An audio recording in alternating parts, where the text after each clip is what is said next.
Point out করেছি, point আউটের মধ্যে আমার মনে হয় যে একটাও যদি সমাধান করতে পারি, এটা আমাদের জন্য অ্যাচিভমেন্ট হবে।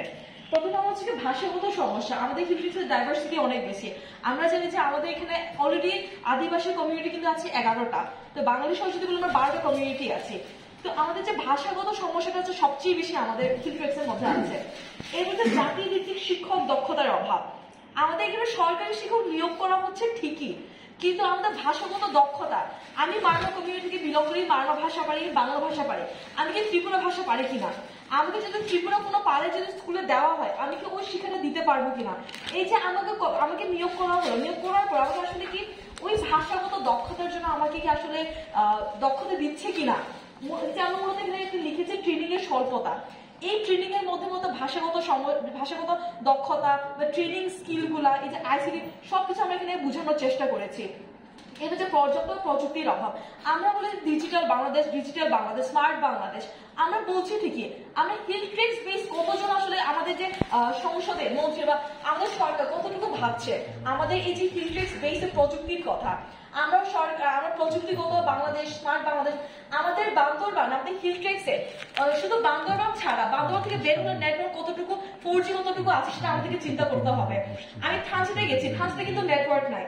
তো থানচির একটা স্কুলে প্রান্তিক অঞ্চলে আমরা যদি প্রযুক্তিকে আমি নিতে চাই, আমরা কিভাবে করে বলতে পারবো যখন আমাদের প্রযুক্তি আছে। এবারে সঠিক গাইডলাইনের অভাব। আমাদের এখানে অনেক যুব আছে, আমাদের এখানে হিলট্রেক্সে অনেক কাজ করতে চায়, নতুন উদ্যোক্তা সৃষ্টি হতে চায়, কিন্তু এই যে একটা সঠিক গাইডলাইনটা বলেছে ট্রেনিং এর অভাব। ঠিকই হতে পারে যারা ঢাকা শহরে থাকছে, চিটাগাং শহরে থাকছে, ওরা কিন্তু প্রত্যেক মাসে ট্রেনিং পাচ্ছে, কিন্তু আমাদের বান্দরবান বেসে আসলে কতটুকু এই যে গাইডলাইনটুকু পাচ্ছে। আমরা আইসিটির কথা বলছি, আমরা আইসিটি ট্রেনিং চাই। যার বাসায় নেটওয়ার্ক নাই, যার বাসা থানচির অনেক দুর্গমে, সে মিয়ানমার বর্ডারে, সে প্রযুক্তি যদি পেয়ে সে বাসায় যদি কাজ করতে না পারে, ওই প্রযুক্তির দরকার কি। আমাদের দরকার হচ্ছে নিড বেসিস প্রযুক্তি বা নিড বেসিস ক্ষমতা আমাদের। তো এই যেগুলো আমরা ওই গাইডলাইনটা আমরা লিখেছি। এই হচ্ছে ন্যায্যতার অভাব, সেটা আমি একটা ব্রেকেট আমি কোটাটা উল্লেখ করেছি আমি বড় ভাবে। পরের কারণ হচ্ছে ন্যায্যতা আমরা কিভাবে বলতে চাই। আমাদের হিলট্রেক্সে কিন্তু অনেকগুলো জাতিগোষ্ঠী আছে, ম্রো আছে, খিয়ান আছে, চাকমা আছে, মারমা আছে।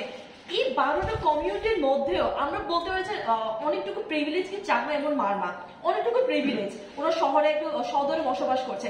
কিন্তু যারা অনেক দুর্গমে বসবাস করে, ম্রো কমিউনিটি আছে, ত্রিপুরা কমিউনিটি আছে, ওরা কি ন্যায্যতা পাচ্ছে কিনা।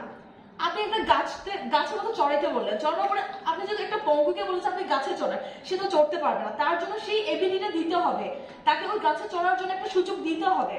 এই যে কোটার ব্যাপারটা, যে বাবা 50 টাকা দিয়ে একটা কলার ছড়ে সে থানচি থেকে বান্দরবানে, যার গাড়ি ভাড়া হচ্ছে কি 260 টাকা, আসতে 260 টাকা লাগে, ওই 50 টাকা একটা কলার ছড়া দিয়ে সে কিভাবে করে একটা সন্তানকে বিসিএস ক্যাডার বানাতে পারবে, সে কিভাবে ঢাকা শহরে, ঢাকা বিশ্ববিদ্যালয় বা পাঠানোর জন্য কতটুকু সেই ক্ষমতা রাখে, এটা কিন্তু আমাদের চিন্তা করতে হবে। তো এই যে সবকিছু হিলট্রেক্স বেস পরিকল্পনার অভাব আছে আমাদের হিলট্রেক্স বেসে। ঢাকা চট্টগ্রামের জন্য যে আমাদের বিভাগীয় শহরদের জন্য অনেক পরিকল্পনা করা হয়, কিন্তু আমাদের বান্দরবান, আমাদের হিলট্রেক্স বেস, খাগড়াছড়ি, রাঙ্গামাটি, এই হিলট্রেক্স বেস পরিকল্পনা কতটুকু আছে সেটা আমাদেরকে চিন্তা করতে হবে। তো সবকিছু মিলে যে আমাদের এই যে শিক্ষার ক্ষেত্রে, কর্মসংস্থার ক্ষেত্রে আমি বলবো যে কোটাটা আমাদের দরকার। আমাদের যুবরা আছে, আমাদের হিলট্রেক্সে যারাই আছে, আমাদের কোটা দরকার। কেন দরকার? আমার বাবা সে 50 টাকা কলার ছড়া বিক্রি করে আমাকে এখানে নিয়ে এসেছে। তো এটার জন্য আমাকে সেই ঢাকা শহরে যে এসিতে বসে সেই রেসিডেন্সিয়াল স্কুলে, কলেজে সে পড়ালেখা করছে, তার সাথে তুলনা করে আমাকে পারবে না। আমার বাবা 50 টাকা বিক্রি করা হচ্ছে আমাকে এখানে পাঠিয়েছে। তো এটার জন্য আমার ওই ন্যায্যতার দরকার।